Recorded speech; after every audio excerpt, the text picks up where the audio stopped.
ਸ੍ਰੀ ਵਾਹਿਗੁਰੂ ਜੀ। ਏਕਾ ਮਾਈ ਜੁਗਤ ਵਿਆਈ, ਤਿੰਨ ਚੇਲੇ ਪਰਵਾਨ। ਵਾਹਿਗੁਰੂ ਜੀ ਕਾ ਖਾਲਸਾ, ਵਾਹਿਗੁਰੂ ਜੀ ਕੀ ਫਤਿਹ। ਪਰਮ ਸਤਿਕਾਰਯੋਗ ਗੁਰੂ ਸਾਹਿਬ ਜੀ ਦੀ ਸਾਜੀ ਨਿਵਾਜੀ ਗੁਰੂ ਸਰੂਪ ਗੁਰੂ ਖਾਲਸਾ ਸਤਿਸੰਗ ਜੀਓ। ਆਓ ਸਤਿਗੁਰਾਂ ਨੇ ਆਪਣੇ ਸਾਰਿਆਂ 'ਤੇ ਕਿਰਪਾ ਕੀਤੀ ਹੈ। ਜਿੱਥੇ ਵਾਹਿਗੁਰੂ ਨੇ ਮਨੁੱਖਾ ਸਰੀਰ ਬਖਸ਼ਿਆ, ਗੁਰੂ ਨਾਨਕ ਦੀ ਸਿੱਖੀ, ਗੁਰੂ ਗੋਬਿੰਦ ਸਿੰਘ ਸਾਹਿਬ ਮਹਾਰਾਜ ਦੀ ਰਹਿਤ ਬਹਿਤ, ਸ੍ਰੀ ਗੁਰੂ ਗ੍ਰੰਥ ਸਾਹਿਬ ਜੀ ਦੀ ਪਾਵਨ ਹਜ਼ੂਰੀ ਵਿੱਚ ਬਹਿਣ ਦਾ ਆਪਾਂ ਨੂੰ ਸਮਾਂ ਮਿਲਿਆ। ਚਲਦੀ ਹੋਈ ਲੜੀਵਾਰ ਕਥਾ ਵਿਚਾਰ ਸ੍ਰੀ ਗੁਰੂ ਗ੍ਰੰਥ ਸਾਹਿਬ ਜੀ ਦੀ ਜਪਜੀ ਸਾਹਿਬ ਦੀ 30ਵੀਂ ਪੌੜੀ ਹੈ। 29 ਪੌੜੀਆਂ ਪਿੱਛੇ ਹੋ ਚੁੱਕੀਆਂ ਹਨ। ਜਿਸ ਪ੍ਰਕਾਰ ਅੱਗੇ ਵਿਚਾਰ ਆ ਰਹੀ ਹੈ, ਸੋ ਆਓ ਮਨਬਿਰਤੀਆਂ ਇਕਾਗਰ ਕਰੋ। ਸਿੱਧਾਂ ਦਾ ਜੋ ਖਿਆਲ ਸੀ ਉਹਨਾਂ ਨੇ ਪ੍ਰਗਟ ਕੀਤਾ ਕਿ ਮਹਾਰਾਜ ਸਾਡੇ ਮੱਤ ਦੇ ਵਿੱਚ ਜੋ ਪਾਰਵਤੀ ਮਾਈ ਹੈ ਉਹਨੂੰ ਅਸੀਂ ਸਾਰੇ ਸਿੱਧ ਮਾਂ ਮੰਨਦੇ ਹਾਂ ਅਤੇ ਸ਼ਿਵ ਜੀ ਨੂੰ ਪਿਤਾ ਮੰਨਦੇ ਹਾਂ। ਉਹਦਾ ਕਾਰਨ ਕੀ ਹੈ ਵੀ ਜਦੋਂ ਸਮੇਤ ਸਿੰਧੂ ਦੇ ਉੱਤੇ ਸ਼ਿਵ ਜੀ ਨੇ ਕਥਾ ਸੁਣਾਈ ਸੀ ਪਾਰਵਤੀ ਨੂੰ, ਅਤੇ ਉਸ ਵੇਲੇ ਦਾ ਇੱਕ ਪ੍ਰਸੰਗ ਕਹਿੰਦੇ ਆ ਜੀ, ਸ਼ਿਵ ਜੀ ਕਥਾ ਸੁਣਾਉਂਦੇ ਰਹੇ। ਸਮੇਤ ਦੀਪ ਦੀ ਗੱਲ ਹੈ ਕਿ ਉਹ ਪਾਰਵਤੀ ਸੌਂ ਗਈ ਕਿ ਉੱਥੇ ਇੱਕ ਮੱਛ ਨੇ ਕਥਾ ਸਰਵਣ ਕਰ ਲਈ। ਜੀਵ ਆਤਮਾ ਸਾਰਿਆਂ 'ਚੋਂ ਅਡੋਲ ਖੜਾ ਹੈ। ਪਾਰਵਤੀ ਹੈਰਾਨ ਹੋ ਗਈ। ਹੰਗੂਰੇ ਦੀ ਆਵਾਜ਼ ਉਸ ਤਰ੍ਹਾਂ ਮੱਛੀ ਦੇ ਰਸਨਾ ਤੋਂ ਉਹ ਡੋਲ ਖੜੀ ਹੈ। ਪਾਰਵਤੀ ਨੇ ਪੁੱਛਿਆ, ਸਵਾਮੀ ਮੈਂ ਤਾਂ ਨੀਂਦ ਆ ਗਈ ਸੀ। ਇਹ ਮੱਛੀ ਦਾ ਤਾਂ ਸੁਭਾਅ ਚੰਚਲ ਹੁੰਦਾ ਹੈ, ਇਹ ਖੜੀ ਹੈ। ਸ਼ਿਵ ਜੀ ਨੇ ਕਿਹਾ ਵੀ ਇਹਦੇ ਭਾਗ ਜਾ ਗਿਆ, ਇਹਦਾ ਕਥਾ ਦੇ ਵਿੱਚ ਮਨ ਲੱਗ ਗਿਆ, ਜਿਸ ਕਰਕੇ ਇਹ ਫਿਰ ਕਥਾ ਇਹਨੇ ਸਰਵਣ ਕੀਤੀ ਹੈ। ਅਮਰ ਕਥਾ ਤੂੰ ਸੌਂ ਗਈ, ਇਹ ਲਾਭ ਉਠਾ ਗਈ। ਸੁੱਤਿਆਂ ਨੂੰ ਫਲ ਨਹੀਂ ਮਿਲਦਾ, ਇਸ ਕਰਕੇ ਕਥਾ 'ਚ ਸਾਵਧਾਨ ਰਹਿਣਾ ਚਾਹੀਏ। ਕਹਿੰਦੀ ਸਵਾਮੀ ਇਹਦਾ ਫਲ ਕੀ ਹੋਊਗਾ? ਕਹਿੰਦੀ ਦਾ ਫਲ ਇਹ ਹੋਊਗਾ, ਸਮਾਂ ਪਾ ਕੇ ਇਹਦੇ ਅੱਗੇ ਬਿੰਦ ਤੋਂ, ਇਹਦੀ ਅੰਸ਼, ਇਹਦੇ ਪੇਟ ਤੋਂ ਇੱਕ ਯੋਗੀ ਜਨਮ ਲਊਗਾ ਅਤੇ ਉਹ ਮਛੰਦਰਨਾਥ ਫਿਰ ਪੈਦਾ ਹੋਇਆ। ਇਸ ਕਰਕੇ ਸ਼ਿਵ ਜੀ ਦੇ ਅਨਿਸਤਰ ਹੋਣ ਤੋਂ ਉਹਦੀ ਬਿੰਦ ਮੱਛੀ ਨੇ ਖਾਣੀ ਆਦਿ। ਕਹਿਣ ਲੱਗੇ ਮਹਾਰਾਜ ਇਸ ਕਰਕੇ ਅਸੀਂ ਸ਼ਿਵ ਜੀ ਨੂੰ ਪਿਤਾ ਮੰਨਦੇ ਹਾਂ ਅਤੇ ਪਾਰਵਤੀ ਨੂੰ ਮਾਤਾ ਮੰਨਦੇ ਹਾਂ, ਔਰ ਸਾਡਾ ਇਹ ਨਿਸ਼ਚਾ ਹੈ ਕਿ ਸ਼ਿਵ ਜੀ ਅਤੇ ਪਾਰਵਤੀ ਨੇ ਹੀ ਸੰਸਾਰ ਪੈਦਾ ਕੀਤਾ ਹੈ। ਅਤੇ ਤੁਸੀਂ ਆਪਣਾ ਨਿਸ਼ਚਾ ਦੱਸੋ। ਗੁਰੂ ਸਾਹਿਬ ਕਹਿੰਦੇ ਤੁਹਾਡਾ ਖਿਆਲ ਠੀਕ ਨਹੀਂ ਹੈ, ਜੋ ਸੱਚ ਹੈ ਉਹ ਇਸ ਤੋਂ ਅਲੰਬ ਹੈ। ਕਹਿੰਦੇ ਜੀ ਦੱਸੋ। ਉਸ ਵੇਲੇ ਮਹਾਰਾਜ ਨੇ ਇਹ ਫਿਰ ਪੌੜੀ ਉਚਾਰਨ ਕੀਤੀ, ਸੁਣੋ ਜੀ। ਸ੍ਰੀ ਵਾਹਿਗੁਰੂ ਜੀ। ਏਕਾ ਮਾਈ ਜੁਗਤ ਵਿਆਈ, ਤਿੰਨ ਚੇਲੇ ਪਰਵਾਨ। ਕਹਿੰਦੇ ਸਿੱਧੋ ਏਕਾ ਇੱਕ ਅਖੰਡ ਬੋਧਕ ਪਰਮੇਸ਼ਰ ਦਾ ਜਿਹੜਾ ਇੱਕ ਸ਼ਬਦ ਹੈ, ਉਹ ਕੌਣ ਹੈ? ਖੰਡਿਓ ਜੋ ਨਾ ਜਾਏ, ਸੋ ਅਖੰਡ ਜੋ ਕੋ ਖਿਆਲ ਕੀ ਜਾਏ। ਇੱਕ ਰਸ ਰਹਿਣ ਵਾਲਾ ਅਦੁੱਤੀ, ਜਿਹਦੇ 'ਚ ਦੂਆਪਣ ਨਹੀਂ ਹੈ। ਉਹ ਕੌਣ ਹੈ? ਪਰਮੇਸ਼ਰ। ਪਹਿਲੀ ਤਾਂ ਗੱਲ ਹੈ ਵੀ ਉਹ ਸਭਨਾ ਕਾ ਮਾਂ ਪਿਓ ਆਪ ਹੈ। ਹਰ ਜੀ ਮਾਤਾ, ਹਰ ਜੀ ਪਿਤਾ, ਹਰ ਜੀ ਹਮਾਰਾ ਬਾਲਕ, ਉਹ ਬਾਲਕ ਹੈ। ਅਤੇ ਉਹ ਪਰਮੇਸ਼ਰ ਵਾਹਿਗੁਰੂ ਇਹ ਮਾਂ ਦੀ ਨਿਆਈਆਂ, ਉਹੀ ਪਿਤਾ ਦੀ ਨਿਆਈਆਂ। ਹਰ ਆਪੇ ਮਾਤਾ ਆਪੇ ਪਿਤਾ, ਜਿਨ ਜੀਓ ਪਾਏ ਜਗਤ ਦਿਖਾਇਆ। ਉਹ ਆਪ ਹੀ ਮਾਤਾ ਪਿਤਾ ਹੈ। ਸਭਨਾ ਕਾ ਮਾਂ ਪਿਓ ਆਪ ਹੈ। ਅਤੇ ਦੂਸਰੀ ਬਾਤ ਵੀ ਉਹ ਜਿਹੜਾ ਪਰਮੇਸ਼ਰ ਹੈ ਮਾਇਆਪਤੀ, ਇਹ ਜਿਹੜੀ ਮਾਇਆ ਹੈ ਇਹ ਉਸ ਵਾਹਿਗੁਰੂ ਦੇ ਨਾਲ ਜੁੜੀ, ਜੁਗਤ ਨਾਮ ਜੁੜਨ ਦਾ ਹੈ। ਇੱਕ ਉਹ ਆਪ ਹੈ। ਮਾਈ ਕੌਣ? ਮਾਇਆ। ਇਹ ਮਾਇਆ ਉਹਦੇ ਨਾਲ ਜੁਗਤ ਜੁੜੀ। ਭਾਵ ਕੀ ਹੈ? ਦੋਹਾਂ ਦਾ ਕਲਪ ਤਦਾਤਮ ਸੰਬੰਧ ਹੋਇਆ। ਕਲਪ ਤਦਾਤਮ ਸੰਬੰਧ ਹੈ ਅਤੇ ਉਹਦੀ ਵਿਚਾਰ ਅੱਗੇ ਆ ਜਾਏਗੀ। ਦਿਮਾਗ 'ਚ ਰੱਖਿਓ ਵੀ ਕਲਪ ਤਦਾਤਮ ਸੰਬੰਧ ਕੀ ਹੁੰਦਾ ਹੈ, ਕਿਉਂਕਿ ਪਹਿਲਾਂ ਅਰਥ ਹੋ ਜਾਣ। ਮਾਇਆ ਦਾ ਪਰਮਾਤਮਾ ਦੇ ਨਾਲ ਕਿਸ ਤਰ੍ਹਾਂ ਦਾ ਸੰਬੰਧ ਬਣਦਾ ਹੈ, ਕਲਪ ਤਦਾਤਮਕ ਸੰਬੰਧ, ਉਹ ਕੀ ਹੁੰਦਾ ਹੈ, ਉਹ ਅੱਗੇ ਵਿਚਾਰ ਹੈ। ਉਹਦਾ ਇਹ ਸੰਬੰਧ ਹੋਇਆ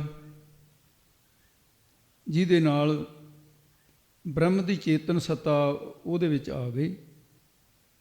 ਇਹ ਫਿਰ ਮਾਇਆ ਜਿਹੜੀ ਸੀ ਇਹ ਵਿਆਈ, ਜਾਣੀ ਪ੍ਰਸੂਤਾ ਭਾਵ ਨੂੰ ਪ੍ਰਾਪਤ ਹੋ ਗਈ। ਇਹ ਅੰਤਰੀਵ ਦੇ ਵਿੱਚ ਬਾਹਜ ਦਾ ਪ੍ਰਮਾਣ ਜਿਹੜਾ ਹੈ, ਬਾਹਰ ਜਿਵੇਂ ਇੱਧਰ ਰਾਜਸਥਾਨ ਤੋਂ ਉੱਪਰ ਵਾਲੇ ਪਾਸੇ ਚਲੇ ਜਾਈਏ, ਆਪਾਂ ਕਹਿੰਦੇ ਵੀ ਗਾਂ ਸੋ ਰਹੀ ਹੈ, ਉਹ ਕਹਿੰਦੇ ਗਾਂ ਵਿਆਈ ਹੈ। ਇਹ ਬੋਲੀਆਂ ਬਹੁਤ ਗੁਰੂ ਗ੍ਰੰਥ ਸਾਹਿਬ, ਇਹ ਸੰਸਾਰ ਦੀ ਬੋਲੀ 'ਚ ਸਮਝਾਇਆ ਹੈ। ਹੋਰ ਕੋਈ ਪ੍ਰਤੱਖ ਇਸ ਤਰ੍ਹਾਂ ਨਹੀਂ ਹੈ, ਉਹ ਤਾਂ ਕਲਪਦਾ ਦਾ ਸੰਬੰਧ ਹੈ। ਪਸ਼ੂਆਂ ਦਾ ਜਾਂ ਮਨੁੱਖਾਂ ਦਾ ਇਹ ਤਾਂ ਪ੍ਰਤੱਖ ਰੂਪ ਉਸ ਤਰ੍ਹਾਂ ਸੰਬੰਧ ਹੈ।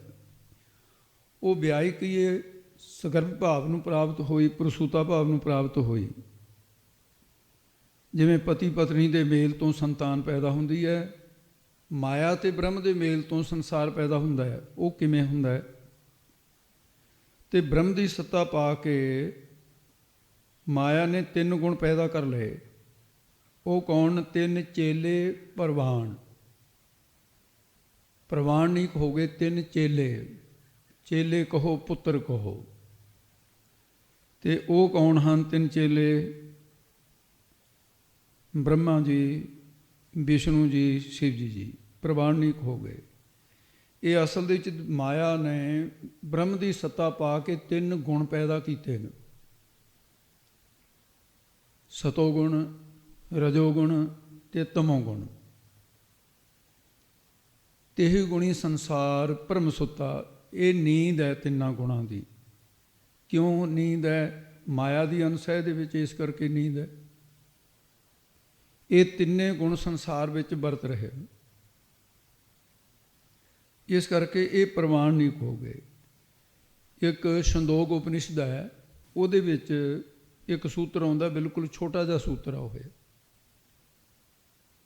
ਉਹਦੇ ਲਿਖਿਆ ਹੈ ਅਜਾਮੇਕ ਲੋਹਤ ਸਪਟੰ ਕ੍ਰਿਸ਼ਨਾ।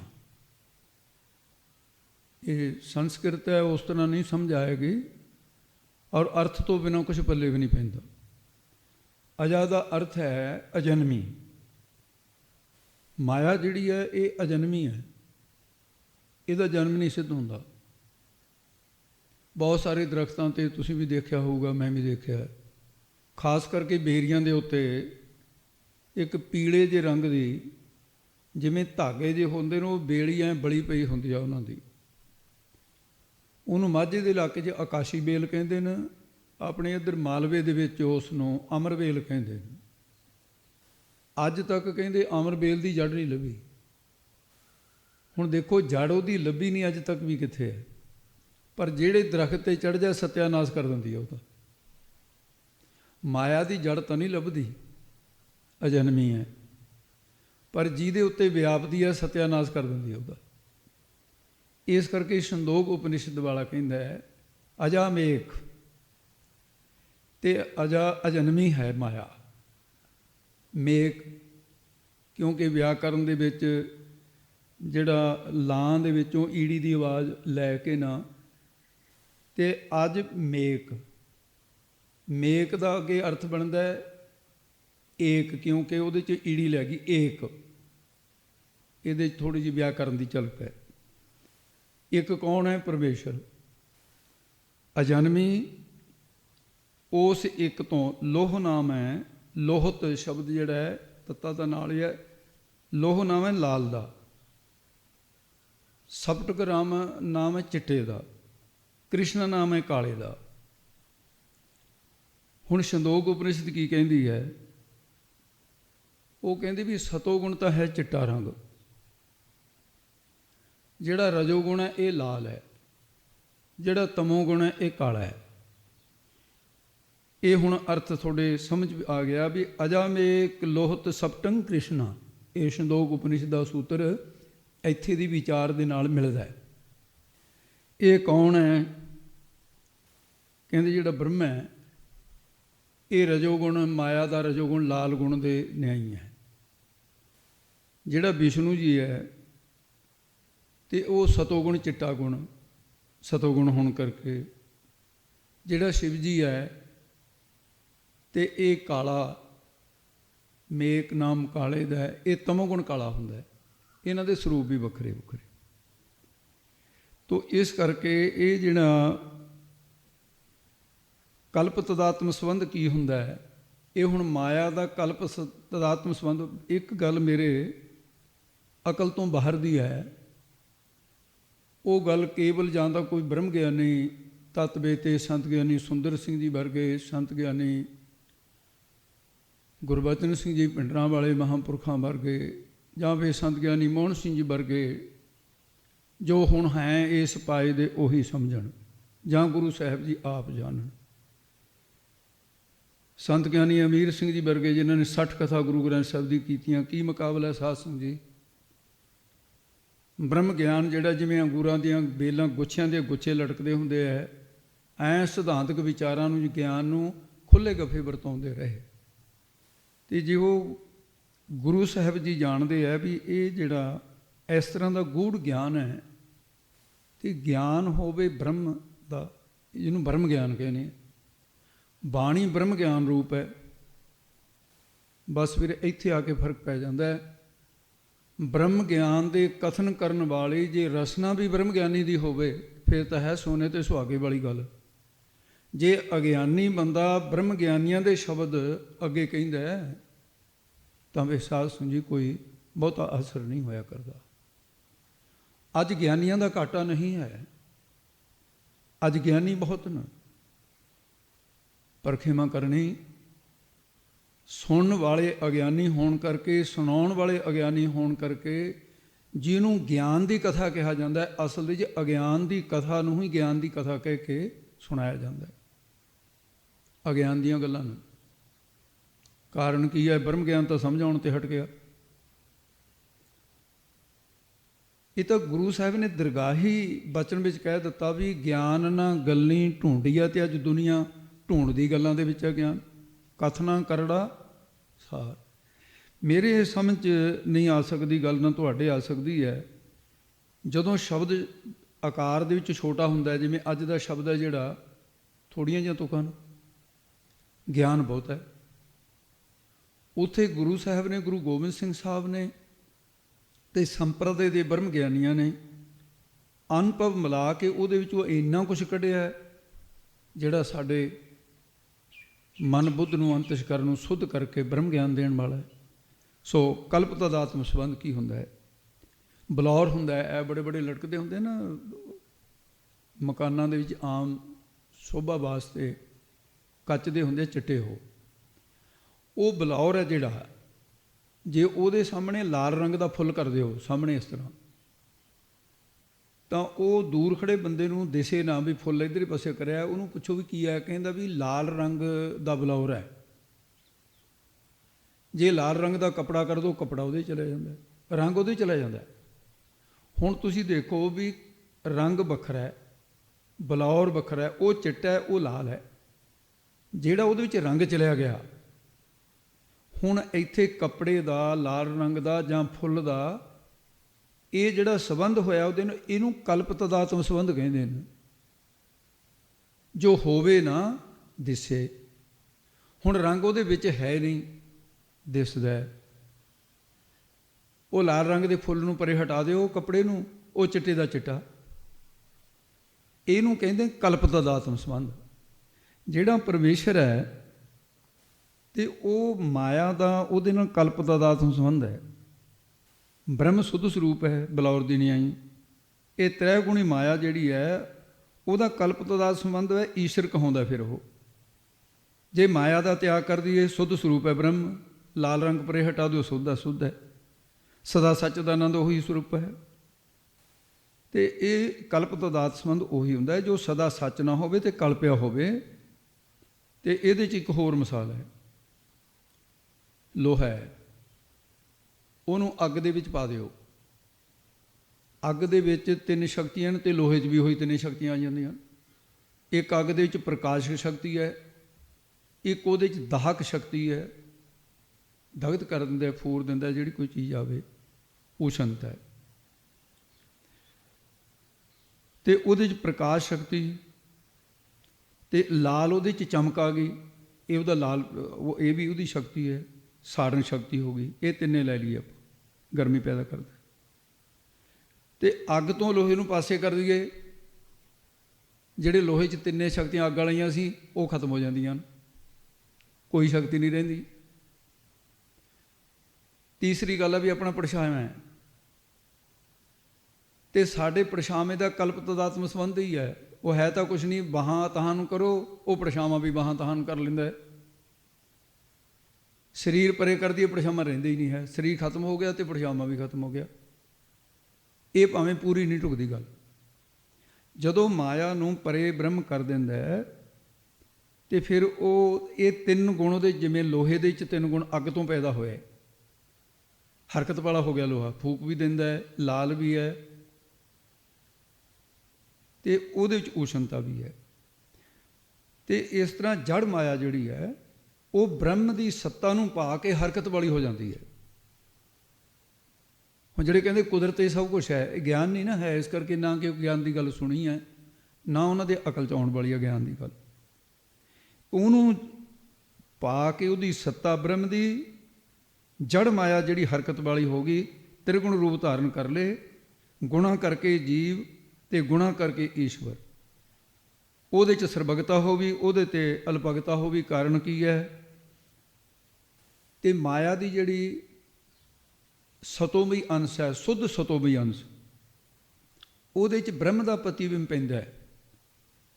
ਤੇ ਰਜੋ ਤੇ ਤਮੋ ਗੁਣ ਇਹ ਦਬੇ ਹੋਣ ਤੇ ਸਤੋ ਗੁਣ ਦੀ ਅਧਿਕਤਾ ਹੋਵੇ, ਬ੍ਰਹਮ ਦੇ ਪ੍ਰਤੀਬਿੰਬ ਸਵੇਤ ਹੋਵੇ, ਉਹਨੂੰ ਕਹਿੰਦੇ ਈਸ਼ਵਰ।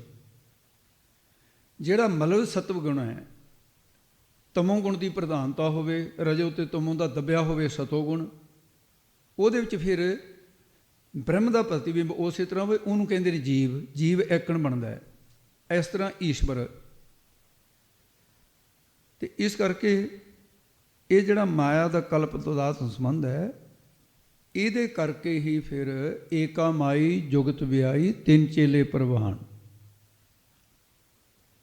ਤੇ ਇਸ ਕਰਕੇ ਚੇਤਨ ਦਾ ਪ੍ਰਤੀਬਿੰਬ ਮਾਇਆ ਵਿੱਚ ਪਿਆ, ਤਿੰਨ ਗੁਣ ਪੈਦਾ ਹੋ ਗਏ। ਹੁਣ ਜਿਹੜੇ ਭਾਸ਼ਾਕਾਰੀ ਹੈ, ਭਾਸ਼ਾਵਾਦੀ ਹੈ, ਉਹ ਕਹਿੰਦੇ ਜੀ ਇਹ ਇਸ ਤਰ੍ਹਾਂ ਜਿਵੇਂ ਘੜਾ ਪਾਣੀ ਦਾ ਭਰਿਆ ਹੋਵੇ, ਰੱਖਿਆ ਹੋਵੇ, ਉਹਦੇ ਵਿੱਚ ਸੂਰਜ ਦਾ ਪ੍ਰਤੀਬਿੰਬ ਪੈਂਦਾ, ਜੇ ਬੱਦਲ ਆ ਜਾਣ ਕਹਿੰਦੇ ਹਟ ਜਾਂਦਾ। ਇਸ ਪ੍ਰਕਾਰ ਮਾਇਆ ਵਿੱਚ ਚੇਤਨ ਦਾ ਆਭਾਸ ਪੈਂਦਾ, ਤਾਂ ਇਹ ਰਚਨਾ ਰਚੀ ਜਾਂਦੀ ਹੈ। ਭਾਸ਼ਾਵਾਦੀਆਂ ਦਾ ਮਤ ਹੈ ਐਸਾ ਸਮਾਂ ਕਦੇ ਦੱਸਿਆ ਨਹੀਂ ਜਾ ਸਕਦਾ ਵੀ ਮਾਇਆ ਫਲਾਣੇ ਸਮੇਂ ਓਹਲੇ ਹੋ ਸਕਦੀ ਹੈ, ਤੇ ਉਹ ਸਰਬ ਵਿਆਪਕ ਹੈ ਪਰਮੇਸ਼ਵਰ ਜੀ। ਮਾਇਆ ਲਾਂਭੇ ਕਿੱਥੋਂ ਹੋ ਜੂਗੀ ਭਲਾ? ਨਾ ਮਾਇਆ ਮਰਦੀ ਹੈ, ਅਜਨਮੀ ਕਿਹਾ ਉਸ ਨੂੰ, ਉਹ ਸ਼ਾਂਤ ਅਨਾਦੀ ਹੈ, ਬ੍ਰਹਮ ਅਨੰਤ ਅਨਾਦੀ ਹੈ। ਇਹ ਪ੍ਰਤੀਤ ਹੁੰਦੀ ਹੈ। ਕਹਿੰਦੇ ਜਿਵੇਂ ਜਾਗਦੇ ਬੰਦੇ ਦੇ ਅੱਖਾਂ ਬੰਦ ਹੋਣ, ਜਾਗਦੇ ਹੋਏ ਆਦਮੀ ਦੀਆਂ ਜਿਹੜੀਆਂ ਅੱਖਾਂ ਦੇ ਅੱਗੇ ਜਿਹੜੇ ਜਦੋਂ ਜਾਗਦੇ ਆ ਸਾਰਾ ਕੁਝ ਦਿਖਦਾ ਨਾ ਆਪਾਂ ਨੂੰ, ਜਦੋਂ ਸੌਂ ਜਾਂਦੇ ਆ ਫਿਰ ਕੁਝ ਵੀ ਨਹੀਂ ਦਿਖਦਾ, ਸਾਰਾ ਕੁਝ ਸਮਾਪਤ ਹੋ ਗਿਆ। ਤੇ ਇਸੇ ਤਰ੍ਹਾਂ ਜਿਹੜਾ ਪਰਮੇਸ਼ਰ ਹੈ ਉਹ ਜਦੋਂ ਆਪਣਾ ਪ੍ਰਤੀਬਿੰਬ ਮਾਇਆ ਦੇ ਵਿੱਚ ਪੈਣ ਤੋਂ ਰੋਕ ਲੈਂਦਾ ਹੈ, ਮਾਇਆ ਅਸਕਤ ਹੈ, ਜੜ ਹੈ, ਉਸੇ ਵੇਲੇ ਸਾਰਾ ਸੰਸਾਰ ਸਮਾਪਤ ਹੋ ਜਾਂਦਾ ਹੈ। ਉਸੇ ਵੇਲੇ ਕੁਝ ਨਹੀਂ ਰਹਿੰਦਾ, ਫਿਰ ਕੋਈ ਕਿਰਿਆ ਨਹੀਂ ਹੁੰਦੀ, ਸਭ ਕੁਝ ਖੜ ਜਾਂਦਾ ਹੈ, ਸਾਰੀ ਰਚਨਾ ਸਮਾਪਤ ਹੋ ਜਾਂਦੀ ਹੈ। ਤੇ ਉਹਦਾ ਜਿਹੜਾ ਫੁਰਨਾ, ਇਹੀ ਪ੍ਰਤੀਬਿੰਬ ਦਾ ਪੈਣਾ ਜਿਹੜਾ ਉਹਦਾ ਫੁਰਨਾ ਹੁੰਦਾ ਹੈ। ਫੁਰਨਾ ਮੇਟਣਾ ਪ੍ਰਤੀਬਿੰਬ ਦਾ ਨਾ ਪੈਣਾ। ਫੁਰਨਾ ਉਹਨੇ ਤਿਆਗ ਕਰ ਲਿਆ।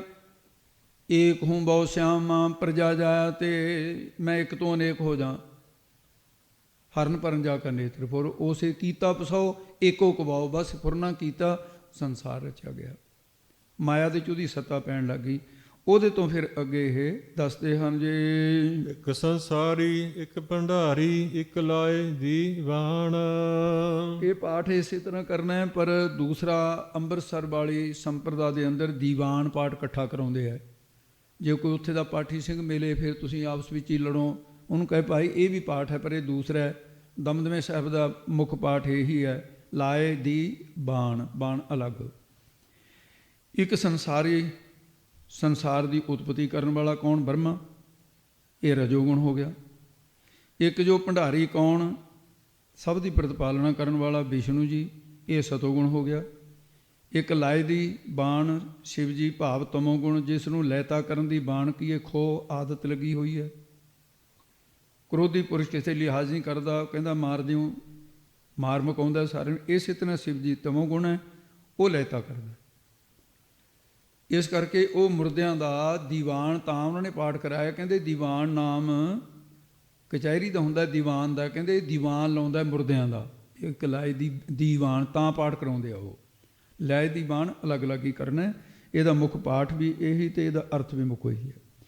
ਬ੍ਰਹਮਾ ਵਿਸ਼ਨ ਸਿਰੇ ਤੈ ਅਗਨਤ, ਬ੍ਰਹਮਾ ਵਿਸ਼ਨ ਮੇਹ ਤ੍ਰੈ ਗੁਣ ਸਿਰ ਧੰਦੇ ਲਾਇਆ। ਬ੍ਰਹਮਾ ਵਿਸ਼ਨ ਸਿਰੇ ਤੈ ਅਗਨਤ, ਤਿਨ ਕੋ ਮੋਹ ਪਿਆ ਮਨ ਮਦ ਕਾ। ਇਹ ਤਿੰਨੋਂ ਗੁਣ ਮਾਇਆ ਤੋਂ ਪੈਦੇ ਹੋਏ। ਇਹਨਾਂ ਦੀ ਜਿਹੜੀ ਸਮ ਅਵਸਥਾ ਤਿੰਨਾਂ ਗੁਣਾਂ ਦੀ, ਉਹਨੂੰ ਪ੍ਰਧਾਨ ਕਿਹਾ ਜਾਂਦਾ ਹੈ। ਤਿੰਨੇ ਗੁਣ ਜਦੋਂ ਵੰਡੇ ਨਹੀਂ ਸੀ ਗਏ, ਉਹ ਇਕੱਠੀ ਅਵਸਥਾ ਦੇ ਵਿੱਚ ਸੂਈ, ਉਹਨਾਂ ਨੂੰ ਮੋਖ ਸ਼ਬਦ ਵਿੱਚ ਕਿਹਾ ਤੀਨ ਗੁਣਾ ਕੀ ਸਾਮਿਆ ਜੋਈ, ਨਾਮ ਪ੍ਰਧਾਨ ਕਹਾਵੈ ਸੋਈ। ਹੈ ਮਾਇਆ ਦੇ ਨਾਮ ਇਹਨੂੰ ਪ੍ਰਧਾਨ ਕਹਿ ਦਿੰਦੇ ਆ। ਇਹ ਗ੍ਰੰਥਕਾਰਾਂ ਦੇ ਆਪਣੇ ਆਪਣੇ ਵੱਖਰੇ ਵੱਖਰੇ ਨਾਮ ਕਲਪੇ ਹੋਏ। ਤਿੰਨਾਂ ਗੁਣਾਂ ਦੀ ਸਮ ਅਵਸਥਾ ਹੈ। ਤਿੰਨੇ ਗੁਣ ਜਦੋਂ ਵੱਖਰੇ ਵੱਖਰੇ ਨਹੀਂ ਸੀ ਹੋਏ, ਤੋ ਇਸ ਕਰਕੇ ਗੁਰਬਾਣੀ 'ਚ ਗੁਰੂ ਸਾਹਿਬਾਨ ਨੇ ਉਹ ਭੇਦ ਖੋਲ੍ਹਿਆ ਜਿਹੜਾ ਵੇਦਾਂ 'ਚ ਨਹੀਂ ਖੋਲ੍ਹਿਆ। ਵੇਦਾਂ ਦੇ ਅੰਦਰ ਜਿਹੜੀ ਉਹ ਸਮੇਂ ਦੀ ਪ੍ਰਧਾਨ ਕਹਿੰਦੇ, ਇਹ ਤੋਂ ਪਹਿਲਾਂ ਦਾ ਮਾਇਆ ਦਾ ਵੇਦਾਂ ਵਿੱਚ ਕੋਈ ਕਥਨ ਨਹੀਂ ਹੈ, ਪਰ ਗੁਰੂ ਗ੍ਰੰਥ ਸਾਹਿਬ ਨੇ ਬਾਣੀ ਵਿੱਚ ਕੀਤਾ ਇਹ। ਇਸ ਕਰਕੇ ਸਭ ਨਾਦ ਵੇਦ ਗੁਰਬਾਣੀ। ਇਹ ਤਿੰਨ ਗੁਣਾਂ ਵਾਲੇ ਚੇਲੇ ਪੈਦਾ ਕੀਤੇ। ਜਿਵ ਤਿਸ ਭਾਵੈ ਤਿਵ ਚਲਾਵੈ, ਜਿਵ ਹੋਵੈ ਪ੍ਰਮਾਣ। ਸਿੱਧੋ ਜਿਵ ਜਿਵੇਂ ਤਿਸ ਉਸ ਵਾਹਿਗੁਰੂ ਨੂੰ ਭਾਵੈ ਭਾਉਂਦਾ, ਚੰਗਾ ਲੱਗਦਾ, ਤਿਵੇਂ ਉਵੇਂ ਜਿਵੇਂ ਹੀ ਇਹਨਾਂ ਦੇਵਤਿਆਂ ਨੂੰ ਹੁਕਮ ਕਰਕੇ ਚਲਾਵੇ ਚਲਾਉਂਦਾ ਹੈ। ਜਿਵ ਜਿਵੇਂ ਉਸ ਦਾ ਫਰਮਾਨ ਕੀ ਹੁਕਮ ਹੁੰਦਾ ਹੈ, ਉਵੇਂ ਹੀ ਚੱਲਦੇ ਨੇ ਇਹ। ਉਹਦੇ ਹੁਕਮ ਤੋਂ ਬਾਹਰ ਜਾ ਕੇ ਬ੍ਰਹਮਾ ਨਹੀਂ ਕੁਛ ਕਰ ਸਕਦਾ, ਤੇ ਨਾ ਸ਼ਿਵ ਜੀ ਕਰ ਸਕਦੇ, ਨਾ ਵਿਸ਼ਨੂੰ ਜੀ ਕੁਛ ਕਰਦੇ ਨੇ। ਜਿਵੇਂ ਮਾਇਆ ਦੇ ਤਿੰਨਾਂ ਗੁਣਾਂ ਨੂੰ ਫਰਮਾਨ ਹੁਕਮ ਹੁੰਦਾ ਹੈ, ਉਹ ਉਵੇਂ ਜਿਵੇਂ ਚੱਲਦੇ ਨੇ। ਇਹ ਤਿੰਨੇ ਗੁਣ ਉਹਦੀ ਆਗਿਆ ਵਿੱਚ ਨੇ। ਆਪਣੀ ਮਾਇਆ ਆਪ ਸਾਰੀ ਆਪਣੀ ਉਹਦੇ ਹੁਕਮ ਦੇ ਵਿੱਚ ਆ ਸਾਰਾ ਕੁਛ। ਉਹ ਵੇਖੈ ਉਹਨਾਂ ਨਦਰ ਨ ਆਵੈ, ਬਹੁਤਾ ਇਹੋ ਵਿਡਾਣ। ਉਹ ਵੇਖਾ ਉਹਨਾਂ ਨਜ਼ਰ ਨਾ ਆਵੇ। ਉਹ ਜੋ ਬ੍ਰਹਮ ਹੈ, ਸਭ ਦਾ ਆਦ ਹੈ, ਉਹ ਪ੍ਰਭੂ ਬ੍ਰਹਮਾ ਆਦਿ ਦੇਵਕਿਆਂ ਦੇ ਇਹ ਜਿਹੜੇ ਤਿੰਨੇ ਗੁਣ ਸੰਸਾਰ ਦੇ, ਇਹਨਾਂ ਜੀਵਾਂ ਨੂੰ ਵੇਖਿਆ। ਆਪ ਤਾਂ ਵੇਖਦਾ, ਬ੍ਰਹਮਾ ਨੂੰ ਵੀ ਵੇਖਦਾ ਹੈ, ਵਿਸ਼ਨੂੰ ਸ਼ਿਵ ਜੀ ਨੂੰ ਵੇਖਦਾ, ਜੀਵਾਂ ਨੂੰ ਵੇਖਦਾ ਹੈ। ਪਰ ਉਹਨਾਂ ਬ੍ਰਹਮਾ ਵਿਸ਼ਨੂੰ ਸ਼ਿਵ ਜੀ ਨੂੰ ਤੇ ਜੀਵਾਂ ਨੂੰ ਨਦਰ ਨਾਮ ਹੈ ਦ੍ਰਿਸ਼ਟੀ ਦਾ। ਨਦਰ ਨਾ ਆਵੇ, ਦ੍ਰਿਸ਼ਟੀ ਨਹੀਂ ਆਉਂਦਾ, ਦਿਸਦਾ ਨਹੀਂ ਹੈ। ਤਾਂ ਮੂਰਖ ਲੋਕ ਕਹਿੰਦੇ ਰੱਬ ਹੈ ਨਹੀਂ, ਕਹਿੰਦੇ ਦਿਸਦਾ ਨਹੀਂ ਹੈ। ਆਖੇ ਨਹੀਂ ਆਉਂਦਾ। ਅੰਨੇ ਪੁਰਸ਼ ਨੂੰ ਨਹੀਂ ਦੇਖਿਆ ਕਰਦਾ, ਜਿੰਨਾ ਮਰਜ਼ੀ ਯਤਨ ਕਰ ਲਵੇ। ਪਰ ਇਹਦਾ ਮਤਲਬ ਇਹ ਤਾਂ ਨਹੀਂ ਹੁੰਦਾ ਜੇ ਅੰਨਾ ਬੰਦਾ ਕਹੇ ਵੀ ਸੂਰਜ ਹੈ ਨਹੀਂ, ਤਾਂ ਫਿਰ ਉਹਦੀ ਤਾਂ ਇੱਕ ਬੇਵਸੀ ਹੈ ਵੀ ਉਹ ਜੰਮਦਾ ਹੀ ਅੰਨਾ ਹੈ। ਵੀ ਅੱਖਾਂ ਵਾਲੇ ਤਾਂ ਰੌਲਾ ਪਾਉਣਗੇ ਨਾ ਵੀ ਤੂੰ ਕੀ ਕਹਿੰਦੇ ਅੰਨੇ ਆ, ਸਾਨੂੰ ਤਾਂ ਸਾਜੇ ਚੜਿਆ। ਉਹ ਕਹਿੰਦਾ ਮੈਨੂੰ ਤਾਂ ਦੀਂਦਾ ਨਹੀਂ। ਇਹਦਾ ਮਤਲਬ ਜੇ ਤੈਨੂੰ ਨਹੀਂ ਦੀਂਦਾ ਫਿਰ ਇਹ ਹੈ ਨਹੀਂ ਹੈ। ਉਹ ਗਿਆਨਵਾਨਾਂ ਨੂੰ ਦਿਸਦਾ ਹੈ, ਅਗਿਆਨੀਆਂ ਨੂੰ ਨਹੀਂ ਦਿਸਦਾ ਹੈ। ਤੇ ਐਸਾ ਉਹ ਪਰਮੇਸ਼ਰ ਉਹ ਵੇਖਿਆ ਉਹਨਾਂ ਨਜ਼ਰ ਨਾ ਆਵੇ, ਉਹਨਾਂ ਨੂੰ ਨਜ਼ਰ ਨਹੀਂ ਆਉਂਦਾ ਹੈ। ਬਹੁਤਾ ਇਹੋ ਬਿਡਾਣ। ਬਿਡਾਣ ਨਾਮ ਅਚਰਜ ਦਾ ਹੁੰਦਾ ਹੈ। ਇਹ ਕੌਤਕ ਹੀ ਹੈ, ਆਪ ਤਿੰਨਾਂ ਗੁਣਾਂ ਤੋਂ ਅਤੀਤ ਹੈ। ਉਹ ਮਾਇਆ ਤਾਂ ਆਪ ਅਨਰਵਚਨੀ ਹੈ। ਤਾਂ ਪਰਮੇਸ਼ਰ ਹੈ ਜਿਹੜਾ ਉਹ ਦ੍ਰਿਸ਼ਟਾ ਰੂਪ ਹੋ ਕਰਕੇ ਦਿਸਿਆ। ਇਹ ਸਾਰਾ ਕੁਛ ਤਿੰਨੇ ਗੁਣ ਇਹ ਦ੍ਰਿਸ਼ ਰੂਪ ਹੋ ਕਰਕੇ, ਉਹ ਦ੍ਰਿਸ਼ਟਾ ਦੇਖਣ ਵਾਲਾ ਹੈ, ਇਹ ਦ੍ਰਿਸ਼ ਰੂਪ ਹੈ, ਇਹ ਦਿਸਦੇ ਹਨ। ਐਸਾ ਪਰਮੇਸ਼ਰ ਹੈ ਜੀ। ਆਦੇਸ਼ ਤਿਸ ਆਦੇਸ਼। ਤੇ ਫਿਰ ਮਹਾਰਾਜ ਕਹਿੰਦੇ ਸਿੱਧੋ ਇਹ ਬਹੁਤੇ ਝੰਜਟ ਨਾ ਪਾਓ ਤੁਸੀਂ ਵੀ। ਇਹ ਪਾਰਵਤੀ ਮਾਈ ਹੈ ਜਾਂ ਹੋਰ ਹੈ, ਇਹ ਤਾਂ ਨਾ ਮਾਇਆ ਦੇ ਰਚੇ ਹੋਏ ਨੇ, ਈਸ਼ਵਰ ਦੀ ਰਚਨਾ ਹੈ।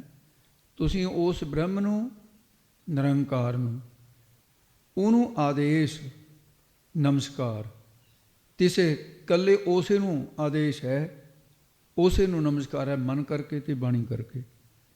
ਆਦੇਸ਼ ਆਦ ਨਾਮ ਆਦਿ ਦਾ, ਇਸ ਈਸ਼ਵਰ ਸਭ ਦਾ ਆਦ ਰੂਪ ਹੈ ਜਿਹੜਾ, ਉਹਨੂੰ ਸਾਡੀ ਨਮਸਕਾਰ ਹੈ। ਆਦ ਅਨੀਲ ਅਨਾਦ ਅਨਾਹਤ ਜੁਗ ਜੁਗ ਏਕੋ ਏਸ। ਆਦ ਅਨੀਲ ਅਨਾਦ ਅਨਾਹਤ, ਜੋ ਸਾਰਿਆਂ ਦਾ ਆਦ ਮੁੱਢ ਰੂਪ ਹੈ। ਅਨੀਲ ਨੀਲ ਆਦਿਕ ਰੰਗਾਂ ਤੋਂ ਆ ਕੀ ਇਹ ਰਹਿਤ ਹੈ। ਨੀਲ ਕਲੰਕ ਦਾ ਨਾਮ ਹੁੰਦਾ, ਕਲੰਕਾਂ ਤੋਂ ਰਹਿਤ ਹੈ। ਕਲੰਕੰ ਬਿਨਾ ਨੇ ਕਲੰਕੀ ਸਰੂਪੇ ਕਿਹਾ। ਨੀਲ ਆਦਿ ਗਿਣਤੀ ਤੋਂ ਰਹਿਤ ਹੈ। ਤੇ ਇਸ ਕਰਕੇ ਉਹ ਅਨਾਦ ਮੁੱਢ ਤੋਂ ਵੀ ਰਹਿਤ ਹੈ, ਅਨਾਦੀ ਹੈ। ਸੰਸਾਰ ਦਾ ਮੁੱਢ ਹੈ, ਉਹਦਾ ਕੋਈ ਮੁੱਢ ਨਹੀਂ, ਜਿਹਦਾ ਆਦ ਮੰਨ ਲਿਆ ਅੰਤ ਮੰਨਣਾ ਪੈਂਦਾ। ਅਨਾਹਤ ਕਹਿੰਦੇ ਨੇ ਅਨਜਮਾ ਹੱਤ, ਹੱਤ ਨਾਸ ਹੋਣ ਤੋਂ ਵੀ ਰਹਿਤ ਹੈ। ਉਹ ਅਵਿਨਾਸੀ ਤਾਂ ਹੀ ਉਹਨੂੰ ਕਹਿੰਦੇ ਨੇ। ਅਵਿਨਾਸੀ ਜੀਵਨ ਕੋ ਦਾਤਾ, ਵੀ ਉਹਦਾ ਨਾਸ ਨਹੀਂ ਹੈ ਕਦੇ। ਜੁਗ ਜੁਗ ਏਕੋ ਵੇਸ਼, ਜੁਗਾਂ ਜੁਗਾਂ ਵਿੱਚ ਅਨੇਕਾਂ ਰੂਪ ਧਾਰਨ ਕਰਕੇ ਉਹ ਇੱਕੋ ਹੀ ਵੇਸ਼ ਕੀ ਇਹ ਸਰੂਪ, ਉਹਦੇ ਸਰੂਪ ਨੂੰ ਫਰਕ ਨਹੀਂ ਪੈਂਦਾ। ਉਹ ਸਤ ਚੇਤਨਾਨੰਦ ਰੂਪ ਹੀ ਰਹਿੰਦਾ। ਸੰਸਾਰ ਸਾਜੇ ਤੋਂ ਵੀ, ਸੰਸਾਰ ਸਾਜਣ ਤੋਂ ਪਹਿਲਾਂ ਵੀ, ਸੰਸਾਰ ਦੇ ਨਾਸ ਕਰਨ ਤੋਂ ਵੀ ਸਤ ਚੇਤਨਾਨੰਦ ਰੂਪ ਹੈ। ਉਹਨੂੰ ਕੋਈ ਫਰਕ ਨਹੀਂ ਪੈਂਦਾ ਹੈ। ਤੋ ਇਸ ਪ੍ਰਕਾਰ ਇਹ ਤਾਂ ਅਸੀਂ ਸਿੱਧਾਂ ਦੇ ਨਾਲ ਵਾਰਤਾ। ਹੁਣ ਜਿਹੜੀ ਕਰਤਾਰਪੁਰ ਸਾਹਿਬ ਗੁਰੂ ਸਾਹਿਬ ਨੂੰ ਸਿੱਖ ਵੀ ਪ੍ਰਸ਼ਨ ਕਰਦੇ, ਉਹਦੇ 'ਚ ਬਹੁਤ ਸਾਰੇ ਇਹਨਾਂ ਪੌੜੀਆਂ ਦੁਆਰਾ ਮਹਾਰਾਜ ਨੇ ਸਿੱਖਾਂ ਨੂੰ ਉਪਦੇਸ਼ ਦਿੱਤਾ ਹੈ। ਸਿੱਧੇ ਤੌਰ 'ਤੇ ਗੁਰਸਿੱਖਾਂ ਨੇ ਬੇਨਤੀ ਕੀਤੀ ਗੁਰੂ ਨਾਨਕ ਸਾਹਿਬ ਨੂੰ, ਗਰੀਬ ਨਿਵਾਜ ਸੱਚੇ ਪਾਤਸ਼ਾਹ ਜੀ, ਆਪ ਕਿਰਪਾ ਕਰਕੇ ਦੱਸੋ ਸਿੱਖ ਨੂੰ ਪ੍ਰਭੂ ਦੀ ਪ੍ਰਾਪਤੀ ਕਿਵੇਂ ਹੋਵੇ, ਬ੍ਰਹਮ ਦੇ ਵਿੱਚ ਅਭੇਦਤਾ ਕਿਵੇਂ ਹੋਵੇ, ਉਹਦੀ ਸਿਖਿਆਤਾ ਕਿਵੇਂ ਹੋਵੇ। ਤਾਂ ਗੁਰੂ ਸਾਹਿਬ ਨੇ ਉੱਤਰ ਦੇ ਕੇ ਫਿਰ ਇਸੇ ਪੌੜੀ ਦੁਆਰਾ ਗੁਰਸਿੱਖਾਂ ਨੂੰ ਬ੍ਰਹਮ ਗਿਆਨ ਬਖਸ਼ਿਆ ਜੀ। ਏਕਾ ਮਾਈ ਜੁਗਤ ਵਿਆਈ ਤਿੰਨ ਚੇਲੇ ਪ੍ਰਵਾਨ। ਇਹ ਸ਼ਬਦ ਨੂੰ ਸੰਧੀ ਪ੍ਰਸ਼ੇਦ ਕਰਕੇ, ਕਿਉਂਕਿ ਵਿਆਕਰਨ ਦੀ ਰੀਤ ਹੈ, ਜਦੋਂ ਔਖੇ ਅਰਥ ਹੋਣ ਉਹਦੇ ਵਿੱਚੋਂ ਅਰਥ ਮਾਤਰਾ ਦੇ ਵਿੱਚੋਂ ਕੱਢਣਾ ਪੈਂਦਾ। ਹੁਣ ਏਕਾ ਮਾਈ ਸ਼ਬਦ ਜਿਹੜਾ ਹੈ, ਤੇ ਏਕ ਸ਼ਬਦ ਨੂੰ ਵੱਖਰਾ ਕਰਕੇ ਜਿਹੜਾ ਕੱਕੇ ਦਾ ਕੰਨਾ ਇਹਦੇ ਚੋਂ ਆੜਾ ਲੈ ਕੇ ਉਹ ਮੰਮੇ ਅੱਖਰ ਨਾਲ ਮਿਲਾਵਾਂਗੇ ਤਾਂ ਫਿਰ ਏਕ ਅਮਾਈ ਬਣ ਗਿਆ। ਕਿਉਂਕਿ ਕੰਨੇ ਦੇ ਵਿੱਚੋਂ ਐੜਾ ਲੈ ਲਿਆ ਨਾ, ਅਮਾਈ ਬਣ ਗਿਆ। ਇਹ ਰੀਤ ਬਹੁਤ ਸਾਰੀ ਗਰਭਗੰਜਨੀ ਟੀਕੇ 'ਚ ਭਾਈ ਸੰਤੋਖ ਸਿੰਘ ਨੇ ਬਹੁਤੀ ਵਰਤੀ ਹੈ। ਇਹਦਾ ਅਰਥ ਕੀ ਬਣਿਆ? ਏਕ ਹੀ ਇੱਕ ਅਦਵੈਤ ਸਰੂਪ ਪਰਮੇਸ਼ਰ। ਅਮਾਈ ਕਹੀਏ ਜੋ ਮਾਇਆ ਤੋਂ ਰਹਿਤ ਹੈ, ਜਿਹਦੇ 'ਚ ਮਾਇਆ ਦਾ ਪ੍ਰਭਾਵ ਨਹੀਂ ਹੈ, ਸੁੱਧ ਸਰੂਪ ਅਦਵੈਤ ਸਰੂਪ ਹੈ, ਬ੍ਰਹਮ ਹੈ। ਨਾਨਕ ਭੰਡੈ ਬਾਹਰਾ, ਏਕੋ ਸੱਚਾ ਸੋਏ। ਉੱਥੇ ਮਾਇਆ ਨਹੀਂ ਹੈ, ਉਹ ਆਪ ਹੈ ਮਾਇਆ ਦਾ ਮਾਲਕ। ਤੋ ਇਸ ਪ੍ਰਕਾਰ ਐਸਾ ਜਿਹੜਾ ਪਰਮੇਸ਼ਰ ਵਾਹਿਗੁਰੂ ਹੈ, ਤੇ ਉਹਦੇ 'ਚ ਜੁਗਤ ਵੀ ਆਈ। ਐਸੇ ਬ੍ਰਹਮ ਦੀ ਪ੍ਰਾਪਤੀ ਵਾਸਤੇ ਕਹਿੰਦੇ ਜਦੋਂ ਸਿੱਖ ਦੀ ਜਿਹੜੀ ਬਿਰਤੀ ਹੈ, ਉਹ ਸਿੱਖ ਦੀ ਬਿਰਤੀ ਮਹਾਂਵਾਕਾਂ ਦੇ ਜੁਗਤ ਕੀ ਹੈ, ਸੰਯੁਕਤ ਹੋ ਜਾਵੇ। ਮਤਲਬ ਕੀ ਹੈ ਵੀ ਗੁਰੂ ਦਾ ਜਿਹੜਾ ਸ਼ਬਦ ਹੈ, ਉਪਦੇਸ਼ ਹੈ, ਉਹਦੇ ਨਾਲ ਜਿਗਿਆਸੂ ਦੀ ਬਿਰਤੀ ਜਿਹੜੀ ਵਿਆਈ ਮਿਲ ਕੇ ਪ੍ਰਸੂਤਾ ਭਾਵ ਨੂੰ ਹੋਈ। ਉਹਦੇ 'ਚ ਤਿੰਨ ਫਿਰ ਜਿਵੇਂ ਗੁਣ ਪੈਦਾ ਹੋਏ ਸੀ, ਰਜੋਗੁਣ ਸਤਗੁਣ ਤਮੋਗੁਣ, ਉਹ ਤਾਂ ਪਹਿਲੇ ਅਰਥ 'ਚ ਸੀ ਨਾ। ਅੰਤਰੀ ਭਾਵ ਦੇ ਵਿੱਚ ਇੱਥੇ ਇਹ ਹੈ ਕਿ ਉਹਦੇ ਵਿੱਚ ਫਿਰ ਤਿੰਨ ਜਿਹੜੇ ਨੇ ਕਿਹੜੇ ਸਾਧਨ ਪੈਦਾ ਹੋ ਗਏ, ਸਰਵਣ ਗਿਆਨ, ਮੰਨਣ ਗਿਆਨ, ਨਿਧਿਆਸਨ ਗਿਆਨ। ਇਹ ਚੇਲੇ ਦੀ ਨਿਆਈ ਕਹਿੰਦੇ ਇਹ ਗੁਣ ਕਹਿੰਦੇ ਪ੍ਰਮਾਣਿਕ ਹੈ। ਗੁਰਸਿੱਖੋ, ਜੇ ਸਰਵਣ ਗਿਆਨ, ਮੰਨਣ ਗਿਆਨ, ਨਿਧਿਆਸਨ ਗਿਆਨ ਤੁਸੀਂ ਪੈਦਾ ਕਰ ਲਓ, ਜਿਹੜੀਆਂ ਪਿੱਛੇ ਸਰਵਣ ਦੀਆਂ 4 ਪੌੜੀਆਂ, ਮੰਨਣ ਦੀਆਂ 4 ਪੌੜੀਆਂ, ਨਿਧਿਆਸਨ ਦੀ 5 ਪ੍ਰਵਾਨ ਦੀ, ਤੇ ਫਿਰ ਤਤ ਤੂੰ ਪਦ ਦਾ ਸੰਸ਼ੋਧਨ 4 ਪੌੜੀਆਂ ਦੇ ਅਖੀਰ ਇੱਕੋ ਤੁਕ ਤੂੰ ਸਦਾ ਸਲਾਮਤ ਨਿਰੰਕਾਰ, ਇਹ ਸਾਰਾ ਉਹਦੀ ਝਲਕ ਦਿੰਦੇ ਨੇ ਮਹਾਰਾਜ। ਕਹਿੰਦੇ ਫਿਰ ਉਹਦੇ 'ਚ ਇਹ 3 ਗੁਣ ਪ੍ਰਮਾਣਿਕ 3 ਚੇਲੇ ਪੈਦਾ ਹੋ ਜਾਂਦੇ ਨੇ। ਤੇ ਜਿਸ ਵੇਲੇ ਗੁਰੂ ਸਾਹਿਬ ਦੇ ਉਪਦੇਸ਼ ਦੇ ਸ਼ਬਦ ਦੇ ਨਾਲ ਤੇ ਇਹਦੀ ਸੁਰਤ ਸਿੱਖ ਦੀ ਜੁੜ ਜਾਂਦੀ ਹੈ। ਕਿਹਦੇ ਨਾਲ? ਇੱਕ ਅਖੰਡ ਸਰੂਪ ਅਮਾਈ ਜੋ ਮਾਇਆ ਤੋਂ ਰਹਿਤ ਹੈ, ਜੁਗਤ ਉਹਦੇ ਨਾਲ ਜੁੜ ਜਾਏ। ਉਹਦੇ ਸ਼ਬਦ ਦੇ ਉਪਦੇਸ਼ ਦੇ ਨਾਲ ਜਦੋਂ ਸਿੱਖ ਤੇਰੀ ਸੁਰਤੀ ਜੁੜੂਗੀ, 3 ਚੇਲੇ ਪ੍ਰਵਾਨ, ਸਰਵਣ ਮੰਨਣ ਨਿਧਿਆਸਨ, ਇਹ 3 ਚੇਲੇ ਪ੍ਰਵਾਨ ਨਹੀਂ ਕਿ ਤੈਨੂੰ ਪ੍ਰਾਪਤ ਹੋ ਜਾਣਗੇ। ਇੱਕ ਸੰਸਾਰੀ, ਇੱਕ ਭੰਡਾਰੀ, ਇੱਕ ਲਾਏ ਦੀਵਾਨ। ਹੁਣ ਇਹਦੇ 'ਚ ਇੱਕ ਸੰਸਾਰੀ, ਸੰਸਾ ਆਰੀ, ਆਰੀ ਨਾਮ ਦੁਸ਼ਮਣ ਦਾ ਹੁੰਦਾ ਹੈ, ਸੰਸੇ ਜਿਹੜੇ ਨੇ ਉਹ 3 ਪ੍ਰਕਾਰ ਦੇ ਨੇ। ਉਹਦੇ 'ਚ ਪ੍ਰਮਾਣਗਤ ਸੰਸਾ ਹੈ, ਪ੍ਰਮੇਯਗਤ ਸੰਸਾ ਹੈ, ਵਿਪਰਜੈ ਸੰਸਾ ਹੈ, ਵਿਪਰਜ ਬੁੱਧ ਜਿਹੜੀ ਹੈ, ਇਹ 3 ਪ੍ਰਕਾਰ ਦੇ ਸੰਸੇ। ਕਹਿੰਦੇ ਸਿੱਖਾ ਫਿਰ ਇਹ ਸਰਵਣ ਮੰਨਣ ਤੇ ਨਿਧਿਆਸਨ, ਇਹ ਤਿੰਨਾਂ ਸੰਸਿਆਂ ਦਾ ਨਾਸ਼ ਕਰਨ ਵਾਸਤੇ ਦੁਸ਼ਮਣ ਨੇ। ਇਹ ਸੰਸਿਆਂ ਦਾ ਆਰੀ ਬੈਰੀ ਸਰਵਣ ਹੈ। ਪਹਿਲਾ ਸੰਸਾ ਜਿਹੜਾ ਪ੍ਰਮਾਣਗਤ ਸੰਸਾ ਹੈ।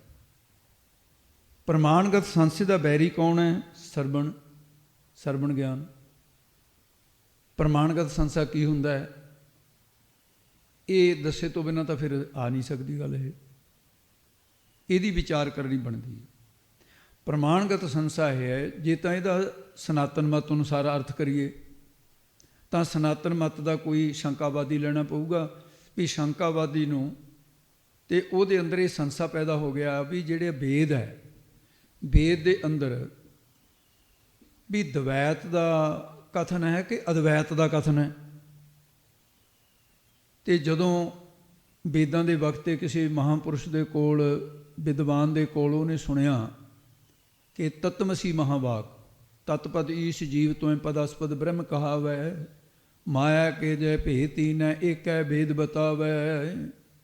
ਇਹਦੇ 'ਚ ਤਤ ਤੋਇ ਦਾ ਉਹੀ ਤਤਪਦ ਈਸ਼ ਜੀਵ ਤੋਇ ਪਦ। ਉਹਨੇ ਜਦੋਂ ਇਹ ਸੁਣਿਆ ਵੀ ਵੇਦ ਦੇ ਤਾਂ ਸ਼ਾਮ ਵੇਦ ਦੇ ਮਹਾਵਾਕ ਦੇ ਵਿੱਚ ਤਾਂ ਇਹ ਐਸਾ ਕਥਨ ਕੀਤਾ ਹੈ, ਜੀਵ ਈਸ਼ ਦੀ ਏਕਤਾ ਜਣਾਈ ਗਈ ਹੈ, ਏਕਤਾ ਦਾ ਕਥਨ ਹੈ, ਅਦਵੈਤ ਦਾ ਕਥਨ ਹੈ ਵੇਦ ਦੇ ਵਿੱਚ। ਰਿਗ ਵੇਦ ਪ੍ਰਗਿਆਨਮਾਨੰਦ ਬ੍ਰਹਮ, ਆਇਓ ਆਤਮਾ ਬ੍ਰਹਮ, ਅਹੰ ਬ੍ਰਹਮ ਅਸਮੀ, ਚਾਰੇ ਵੇਦਾਂ ਦੇ ਚਾਰੇ ਮਹਾਂਵਾਕ ਪੜ੍ਹੇ, ਨਿਸ਼ਚਾ ਹੋ ਗਿਆ ਨਹੀਂ ਜੀ ਵੇਦਾਂ ਦੇ ਵਿੱਚ ਤੇ ਅਦਵੈਤ ਦਾ ਕਥਨ ਹੈ, ਦਵੈਤ ਦਾ ਕਥਨ ਨਹੀਂ ਹੈ। ਹੁਣ ਆਪਾਂ ਆਪਣੇ ਘਰ ਵਿੱਚ ਆ ਜਾਈਏ, ਕਿਸੇ ਨੇ ਗੁਰਬਾਣੀ ਸੁਣੀ ਨਹੀਂ, ਗੁਰਬਾਣੀ ਪੜ੍ਹੀ ਨਹੀਂ, ਉਹਦੇ ਮੰਦਿਰ ਅੰਦਰ ਸੰਸਾ ਪੈਦਾ ਹੋ ਗਿਆ ਵੀ ਜਿਹੜੀ ਗੁਰਬਾਣੀ ਹੈ ਵੀ ਗੁਰਬਾਣੀ ਦੇ ਅੰਦਰ ਦਵੈਤ ਦਾ ਕਥਨ ਹੈ ਕਿ ਜਾਂ ਅਦਵੈਤ ਦਾ ਕਥਨ ਹੈ। ਇਹਨੂੰ ਕਹਿੰਦੇ ਨੇ ਪ੍ਰਮਾਣਗਤ ਸੰਸਾ। ਇਹ ਨਾਸ਼ ਕਿਵੇਂ ਹੋਊਗਾ? ਜਦੋਂ ਕਿਸੇ ਗੁਰੂ ਘਰ ਦੇ ਗਿਆਨਵਾਨ ਦੇ ਕੋਲ ਜਾਂ ਆਪ ਮਿਹਨਤ ਕਰਕੇ ਪੜ੍ਹ ਕੇ ਜਦੋਂ ਗੁਰਬਾਣੀ ਪੜ੍ਹੂਗਾ ਤੇ ਗੁਰਬਾਣੀ ਦੀ ਆਵਾਜ਼ ਆਏਗੀ ਤੇ ਪਰਮੇਸ਼ਰ ਇੱਕ ਹੈ, ਸਾਹਿਬ ਮੇਰਾ ਏਕੋ ਹੈ, ਏਕੋ ਹੈ ਭਾਈ ਏਕੋ ਹੈ, ਆਵਾਜ਼ ਆ ਗਈ ਨਾ ਇਹ। ਤੇ ਸਾਰਿਆਂ ਦੇ ਵਿੱਚ ਉਹ ਇੱਕੋ ਹੀ ਵਰਤਦਾ ਹੈ। ਏਕੋ ਜਪ ਏਕੋ ਸਲਾਹੇ, ਏਕ ਸਿਮਰ ਏਕੋ ਮਨ ਆਹੇ, ਏਕ ਸਕੋ ਗੁਣ ਗਾਓ ਅਨੰਤ ਮਨ ਤਨ ਜਾਪ ਏਕ ਭਗਵੰਤ। ਏਕੋ ਏਕ ਵਖਾਣੀ ਹੈ, ਉਹ ਇੱਕ ਦਾ ਹੀ ਵਿਖਿਆਨ ਹੋ ਰਿਹਾ ਤੇ ਏਕ ਵਿਆਪਕ ਹੋ ਰਿਹਾ ਸਾਰੀ ਜਗ੍ਹਾ, ਘਟਾਂ ਘਟਾਂ ਦੇ ਵਿੱਚ ਸਭੇ ਘਟਨਾ ਬੋਲੇ। ਇਹ ਸਰਵਣ ਕਰ ਲਿਆ, ਉਸ ਵੇਲੇ ਨਿਸ਼ਚਾ ਹੋ ਗਿਆ ਵੀ ਨਹੀਂ ਵੀ ਗੁਰਬਾਣੀ ਦੇ ਵਿੱਚ ਤਾਂ ਨਾ ਅਦਵੈਤ ਦਾ ਕਥਨ ਹੈ, ਦਵੈਤ ਨਹੀਂ ਹੈ ਇੱਥੇ ਗੁਰਬਾਣੀ 'ਚ ਕੋਈ, ਅਦਵੈਤ ਦਾ ਬੋਧਕ ਹੈ ਬਾਣੀ। ਤਾਂ ਇਹ ਪ੍ਰਮਾਣਗਤ ਸੰਸਾ ਖਤਮ ਹੋ ਗਿਆ। ਤੇ ਪ੍ਰਮੇਯਗਤ ਸੰਸਾ ਜਿਹੜਾ ਉਹ ਕੀ ਹੈ? ਪ੍ਰਮੇਯਗਤ ਸੰਸਾ ਇਸ ਤੋਂ ਅੱਗੇ ਫਿਰ ਹੋਰ ਵੀ ਜਿਹੜਾ ਜੀਵ ਤੇ ਈਸ਼ਵਰ ਹੈ ਦੋਨੇ, ਇਹਨਾਂ ਦਾ ਭੇਦ ਗਿਆਨ ਸੱਤ ਹੈ ਕਿ ਅਭੇਦ ਗਿਆਨ ਸੱਤ ਹੈ? ਇਹ ਦੋ ਤਰ੍ਹਾਂ ਦਾ ਗਿਆਨ ਹੈ, ਇੱਕ ਭੇਦ ਗਿਆਨ, ਇੱਕ ਅਭੇਦ ਗਿਆਨ ਸੱਤ। ਤੇ ਜਿੰਨੀ ਦੇਰ ਤੱਕ ਫਿਰ ਮੰਨਣ ਨਹੀਂ ਕਰਦਾ ਉਨੀ ਦੇਰ ਤੱਕ ਪ੍ਰਮੇਯਗਤ ਸੰਸਾ ਨਹੀਂ ਦੂਰ ਹੁੰਦਾ। ਸਰਵਣ ਤੋਂ ਬਾਅਦ ਮੰਨਣ ਆ ਗਿਆ। ਉਹਦੇ ਵਿੱਚ ਫਿਰ ਮੰਨਣ ਦਾ ਸਰੂਪ ਜਿਹੜਾ ਕਥਨ ਕੀਤਾ ਹੈ, ਭੇਦ ਦੀਆਂ ਬਾਧਕ ਜੁਗਤੀਆਂ ਇਕੱਠੀਆਂ ਕਰਨੀਆਂ ਪੈਣਗੀਆਂ, ਅਭੇਦ ਦੀਆਂ ਸਾਧਕ ਜੁਗਤੀਆਂ ਲੈਣੀਆਂ ਪੈਣਗੀਆਂ। ਭੇਦ ਦੀਆਂ ਬਾਧਕ ਜੁਗਤੀਆਂ ਕੀ ਨੇ? ਤੇ ਜਿਹਦੇ ਵਿੱਚ ਜੀਵ ਤੇ ਈਸ਼ਵਰ ਦਾ ਤੇ ਜਿਹੜਾ ਗਿਆਨ ਹੈ ਤੇ ਉਹਨੂੰ ਕਥਨ ਕਰਨ ਵਾਸਤੇ ਅਭੇਦ ਭੇਦ ਗਿਆਨ ਦਾ ਖੰਡਨ ਕੀਤਾ ਜਾਵੇ, ਭੇਦ ਗਿਆਨ ਦਾ ਖੰਡਨ ਕਰਨ ਵਾਲੀ ਜੁਗਤੀ ਹੋਵੇ, ਉਹਨੂੰ ਕਹਿੰਦੀ ਹੈ ਭੇਦ ਦੀ ਬਾਧਕ ਜੁਗਤੀ। ਅਭੇਦ ਦੀ ਸਾਧਕ ਜੁਗਤੀ ਕੀ ਹੈ? ਜਿਹਦੇ ਵਿੱਚ ਜੀਵ ਈਸ਼ ਦੇ ਗਿਆਨ ਨੂੰ ਉਹਦਾ ਏਕਤਾ ਰੂਪ ਦੇ ਵਿੱਚ ਕਥਨ ਹੋਵੇ, ਉਹਦਾ ਸਤ ਰੂਪ ਦੇ ਵਿੱਚ ਨਿਸ਼ਚਾ ਕਰਾਇਆ ਜਾਵੇ। ਅਭੇਦ ਦਾ ਜਿਹੜਾ ਸਤ ਗਿਆਨ ਹੈ ਉਹਨੂੰ ਭੇਦ ਦੀਆਂ ਬਾਧਕ ਭੇਦ ਦੀਆਂ ਸਾਧਕ ਜੁਗਤੀਆਂ ਦੁਆਰਾ ਇਹ ਫਿਰ ਸੰਸਿਆਂ ਦਾ ਆਰੀ ਦੋਨੇ ਨੇ, ਸਰਵਣ ਤੇ ਮੰਨਣ। ਇੱਕ ਸੰਸਾਰੀ, ਇੱਕ ਭੰਡਾਰੀ। ਹੁਣ ਅੱਗੇ ਜਿਹੜਾ ਭੰਡਾਰੀ ਤੋਂ ਭਾਵ ਹੈ, ਇਹ ਦੋ ਸੰਸੇ ਦਾ ਪ੍ਰਮਾਣਗਤ ਸੰਸਾ ਪ੍ਰਮੇਯਗਤ ਸੰਸਾ ਨਾਸ ਹੋ ਗਏ, ਤੇ ਇਸ ਤੋਂ ਹੋ ਗਏ ਇੱਕ ਭੰਡਾਰੀ ਭੰਡ ਆਰੀ। ਭੰਡ ਭੰਡੀ ਪਾਉਣ ਵਾਲੀ ਕੌਣ ਹੈ? ਵਿਪਰਜਾ ਬੁੱਧੀ ਸੀ ਉਹ। ਉਹਦਾ ਆਰੀ ਬੈਰੀ ਕੌਣ ਹੈ? ਨਿਧਿਆਸਨ। ਜਿਹੜੀ ਵਿਪਰਜਾ ਬੁੱਧ ਉਹ ਕੀ ਹੈ? ਉਹ ਇਹ ਹੈ ਵੀ ਪਰਮਾਤਮਾ ਹੈ ਹੀ ਨਹੀਂ, ਜੇ ਹੋਵੇ ਸਾਨੂੰ ਦਿਸੇ ਨਾ। ਉਲਟ ਚੱਲਣਾ, ਵਿਨਾਸ਼ ਕਾਲੇ ਵਿਪਰੀਤ ਬੁੱਧੀ ਕਹਿੰਦੇ ਆ ਇਸ ਨੂੰ ਸ਼ਾਸਤਰਕਾਰ। ਤੇ ਇਹਦਾ ਵੈਰੀ ਕੌਣ ਹੈ? ਨਿਧਿਆਸਨ। ਤੇ ਨਿਧਿਆਸਨ ਕਿਵੇਂ ਹੁੰਦਾ ਹੈ? ਨਿਧਿਆਸਨ ਦਾ ਸਰੂਪ ਕੀ ਹੈ? ਸਜਾਤੀ ਬਿਰਤੀ ਦਾ ਪ੍ਰਭਾਵ ਪਾਉਣਾ, ਬਜਾਤੀ ਬਿਰਤੀ ਦਾ ਤਿਰਸਕਾਰ ਕਰਨਾ। ਸਜਾਤੀ ਬਿਰਤੀ ਗ੍ਰਹਿਣ ਕਰਨੀ, ਬਜਾਤੀ ਬਿਰਤੀ ਦਾ ਤਿਆਗ ਕਰਨਾ। ਸਜਾਤੀ ਬਿਰਤੀ ਕਿਹਨੂੰ ਕਹਿੰਦੇ ਨੇ ਭਾਈ? ਸਤ, ਸੰਤੋਖ, ਦਇਆ, ਧਰਮ, ਧੀਰਜ ਤੇ ਬ੍ਰਹਮ ਗਿਆਨ ਨੂੰ ਪ੍ਰਾਪਤ ਕਰਨ ਵਾਲੀ ਜਿਹੜੀ ਹੈ, ਇਹ ਜਿਹੜੇ ਗੁਣ ਜਿਹੜੇ ਬ੍ਰਹਮ ਗਿਆਨ ਨੂੰ ਪੈਦਾ ਕਰੇ, ਜਿਹੜੀ ਬਿਰਤੀ, ਉਹਨੂੰ ਸਜਾਤੀ ਬਿਰਤੀ ਕਹਿੰਦੇ ਨੇ। ਬਜਾਤੀ ਬਿਰਤੀ ਕਿਹੜੀ ਹੈ? ਜਿਹੜੀ ਕਾਮ, ਕ੍ਰੋਧ, ਲੋਭ, ਮੋਹ, ਹੰਕਾਰ ਨੂੰ ਪੈਦਾ ਕਰੇ ਤੇ ਅਗਿਆਨ ਨੂੰ ਜਨਮ ਦੇਵੇ, ਅਗਿਆਨ ਪੈਦਾ ਕਰੇ, ਉਹਨੂੰ ਕਹਿੰਦੇ ਬਜਾਤੀ ਬਿਰਤੀ। ਸਜਾਤੀ ਬਿਰਤੀ ਦਾ ਗ੍ਰਹਿਣ, ਬਜਾਤੀ ਬਿਰਤੀ ਦਾ ਤਿਆਗ ਕਰਕੇ, ਤੇ ਇਹ ਫਿਰ ਨਿਧਿਆਸਨ ਕਹਿੰਦੇ ਨੇ ਇਸ ਨੂੰ। ਇਹ ਬਣ ਗਿਆ ਭੰਡ ਜਮਾ ਆਰੀ। ਉਹ ਭੰਡ ਪਾਉਣ ਵਾਲੀ ਜਿਹੜੀ ਸੀ ਨਾ ਵਿਪਰਜਾ ਬੁੱਧੀ, ਤੇ ਉਹਦੀਆਂ ਦੋ ਸ਼ਕਤੀਆਂ ਸੀ, ਅਪਾਨਾ ਪਾਦਕ ਸ਼ਕਤੀ, ਅਸਤੂਆ ਪਾਦਕ ਸ਼ਕਤੀ ਸੀ। ਜ਼ਿਆਦਾ ਗੂੜ ਵਿਚਾਰ ਹੋ ਗਈ ਅੱਜ ਥੋੜ੍ਹੀ ਜਿਹੀ। ਉਹਦੇ 'ਚ ਅਗਿਆਨ ਜਿਹੜਾ ਹੈ, ਉਹਦੀਆਂ ਦੋ ਸ਼ਕਤੀਆਂ ਹੈ, ਬਖੇਪ ਤੇ ਅਵਰਨ। ਜਿਹੜੀ ਅਵਰਨ ਹੈ ਇਹ ਫਿਰ ਦੋ ਰੂਪ ਧਾਰਨ ਕਰ ਲੈਂਦੀ ਆ ਅੱਗੇ, ਤੇ ਉਹਦੇ 'ਚ ਇਸ ਕਰਕੇ ਦੋ ਤਰ੍ਹਾਂ ਦਾ ਬ੍ਰਹਮ ਗਿਆਨ ਕਥਨ ਕੀਤਾ ਹੈ। ਅਪਾਨਾ ਭਗਤੀ ਸ਼ਕਤੀ ਜਦੋਂ ਕਿਸੇ ਦੇ ਅੰਦਰ ਵਰਦੀ ਹੈ, ਉਹ ਕਹਿੰਦਾ ਹੈ ਨਹੀਂ ਰੱਬ, ਜੇ ਹੋਵੇ ਤਾਂ ਦਿਸੇ ਨਾ, ਭਾਨ ਨਹੀਂ ਹੋ ਰਿਹਾ, ਭਾਨੋਂ ਪ੍ਰਤੀਤ ਹੈ। ਅਪਾਨਾ ਭਗਤੀ ਸ਼ਕਤੀ, ਇਹ ਸ਼ਕਤੀ ਅਗਿਆਨ ਦੀ ਸ਼ਕਤੀ ਹੈ। ਤੇ ਦੂਸਰੀ ਸ਼ਕਤੀ ਇਹ ਜਿਹੜੀ ਕਿਵੇਂ ਖਤਮ ਹੋਏਗੀ? ਤੇ ਜਿਸ ਵੇਲੇ ਸਰਵਣ ਕਰੇਗਾ ਅਪਾਨਾ ਪਾਦ ਸ਼ਕਤੀ ਨੂੰ ਭੰਨ ਕੇ, ਜਦੋਂ ਅਪਰੋਕਸ਼ ਬ੍ਰਹਮ ਗਿਆਨ ਤੇ ਅਪਰੋਕਸ਼ ਬ੍ਰਹਮ ਗਿਆਨ, ਪਰੋਕਸ਼ ਬ੍ਰਹਮ ਗਿਆਨ ਹੈ ਜਿਹੜਾ, ਉਹਦੇ ਦੁਆਰਾ ਇਹ ਅਪਾਨਾ ਪਾਦ ਸ਼ਕਤੀ ਖਤਮ ਹੋ ਜਾਂਦੀ ਹੈ। ਤੇ ਜਿਹੜੀ ਦੂਸਰੀ ਹੈ ਅਸਤੂਆ ਪਾਦਕ ਸ਼ਕਤੀ, ਅਪਾਨਾ ਪਾਦਕ ਸ਼ਕਤੀ ਦਾ ਇਹ ਹੈ ਵੀ ਹੈ ਤਾਂ ਸਹੀ, ਪਰ ਮੈਨੂੰ ਭਾਨ ਨਹੀਂ ਹੋ ਰਿਹਾ, ਦਿਸ ਨਹੀਂ ਰਿਹਾ ਮੈਨੂੰ ਵੀ ਕਿੱਥੇ ਹੈ। ਅਸਤੂਆ ਪਾਦਕ ਸ਼ਕਤੀ ਉਹਦੇ ਤਾਂ ਹੈ ਹੀ ਨਹੀਂ, ਰੱਬ ਅਸਤ ਹੈ। ਉਹ ਸਾਹਸੀ ਦੋਨੇ ਜਿਹੜੇ ਅਸਤੂਆ ਪਾਦਕ ਸ਼ਕਤੀ ਜਿਹੜੀ ਗਿਆਨ, ਜਿਹੜਾ ਪ੍ਰੋਖ ਗਿਆਨ ਹੈ, ਉਹਦੇ ਦੁਆਰਾ, ਜਿਹੜੀ ਅਪਾਨਾ ਪਾਦਕ ਸ਼ਕਤੀ ਹੈ ਇਹ ਫਿਰ ਅਪਰੋਕਸ਼ ਬਨ ਦੁਆਰਾ। ਤਾਂ ਕਿਹਾ ਏਕਾ ਮਾਈ ਜੁਵੇ ਤਿੰਨ ਚੇਲੇ ਪ੍ਰਮਾਣ, ਇੱਕ ਸੰਸਾਰੀ, ਇੱਕ ਭੰਡਾਰੀ, ਇੱਕ ਲੈ ਦੀ ਬਾਣ। ਇਹ ਜਿਹੜੀ ਹੈ ਦੋਨੇ ਸ਼ਕਤੀਆਂ ਨੂੰ ਖਤਮ ਕਰਨ ਵਾਸਤੇ ਜਦੋਂ ਸਰਵਣ ਮੰਨਣ ਤੇ ਨਿਧਿਆਸਨ ਹੋ ਗਿਆ ਨਾ, ਤੇ ਫਿਰ ਉਹ ਜਿਹੜੀ ਸ਼ਕਤੀ ਅੱਗੇ ਹੈ ਉਹ ਕੀ ਹੈ? ਅਪਰੋਕਸ਼ ਬ੍ਰਹਮ ਗਿਆਨ ਦੀ ਸ਼ਕਤੀ ਹੈ। ਇਹਨਾਂ ਨੂੰ ਖਤਮ ਕਰਕੇ ਫਿਰ ਆਸੁਰੀ ਸਮਤਾ ਤੇ ਵਿਸ਼ੇ ਵਿਕਾਰਾਂ ਨੂੰ ਲੈ ਕਰਨ ਦੀ ਬਾਣ ਆਦਤ ਹੈ ਉਹਨੂੰ, ਜਿਹੜਾ ਅਪਰੋਕਸ਼ ਬ੍ਰਹਮ ਗਿਆਨ ਹੈ। ਜਹ ਗਿਆਨ ਪ੍ਰਗਾਸ ਅਗਿਆਨ ਮਿਟੰਤ, ਅਗਿਆਨ ਮਿਟ ਜਾਂਦਾ ਹੈ। ਤੇ ਇਸ ਪ੍ਰਕਾਰ ਅੱਗੇ ਕਥਨ ਕਰਦੇ ਹਨ ਜੀ। ਜਿਵ ਤਿਸ ਭਾਵੈ ਤਿਵ ਚਲਾਵੈ, ਜਿਵ ਹੋਵੈ ਫਰਮਾਨ। ਹੇ ਜਗਿਆਸੂ, ਮਹਾਰਾਜ ਕਹਿੰਦੇ ਸਿੱਖਾ ਕਰਤਾਰਪੁਰ ਸਾਹਿਬ ਬੈਠੇ, ਤੇ ਇਹ ਤਿੰਨੇ ਜਿਹੜੇ ਸੰਸੇ ਸੀ, ਪ੍ਰਮਾਣਗਤ ਸੰਸਾ, ਪ੍ਰਮੇਯਗਤ ਸੰਸਾ, ਵਿਪਰਜੈ ਸੰਸਾ, ਇਹ ਤਿੰਨੇ ਸਰਵਣ ਮੰਨਣ ਤੇ ਨਿਧਿਆਸਨ ਨਾਲ ਜਦੋਂ ਇਹ ਤਿੰਨੇ ਗੁਣ ਜਿਹੜੇ ਪੈਦਾ ਅੰਦਰ ਹੋ ਗਏ, ਤੇ ਇਹਨਾਂ ਦੇ ਨਾਲ ਫਿਰ ਅੱਗੇ ਜਿਹੜੀ ਸੀ ਗੱਲ, ਤੇ ਉਹ ਬ੍ਰਹਮ ਗਿਆਨ ਜਿਹੜਾ ਹੈ ਉਹ ਸੀ ਤਤ ਤੋਂ ਪਦ ਦਾ ਸੰਸ਼ੋਧਨ। ਤੇ ਉਹ ਜਦੋਂ ਪ੍ਰਾਪਤ ਹੋ ਗਿਆ, ਸਾਰੀ ਇਸਰੀ ਸਮਤਾ ਖਤਮ ਹੋ ਗਈ। ਤੇ ਸਤਿਗੁਰੂ ਮਹਾਰਾਜ ਕਹਿੰਦੇ ਜਿਸ ਵੇਲੇ ਫਿਰ ਜਗਿਆਸੂ ਬ੍ਰਹਮ ਗਿਆਨ ਪ੍ਰਾਪਤ ਕਰ ਲੈਂਦਾ, ਅਪਰੋਕਸ਼ ਬ੍ਰਹਮ ਗਿਆਨ ਹੋ ਗਿਆ। ਪ੍ਰੋਕਸ਼ ਬ੍ਰਹਮ ਗਿਆਨ ਹੋਇਆ ਪਹਿਲਾਂ, ਫਿਰ ਅਪਰੋਕਸ਼, ਜਿਹੜੀ ਇੱਕ ਓਲੇ ਦਾ ਗਿਆਨ ਸੀ ਵੀ ਰੱਬ ਹੈ ਤਾਂ ਸਹੀ ਪਰ ਦੇਖਿਆ ਨਹੀਂ ਕਦੇ। ਇੱਕ ਹੈਗਾ ਵੀ ਪ੍ਰਤੱਖ ਹੀ ਕਰ ਲਿਆ, ਮਿਲੇ ਪ੍ਰਤੱਖ ਗੁਸਾਈਆਂ ਧੰਨਾ ਬੜ ਭਾਗਾ। ਫਿਰ ਉਹਨਾਂ ਨੂੰ ਅਵਸਥਾ ਕਿਹੋ ਜਿਹੀ ਹੋ ਜਾਂਦੀ ਹੈ?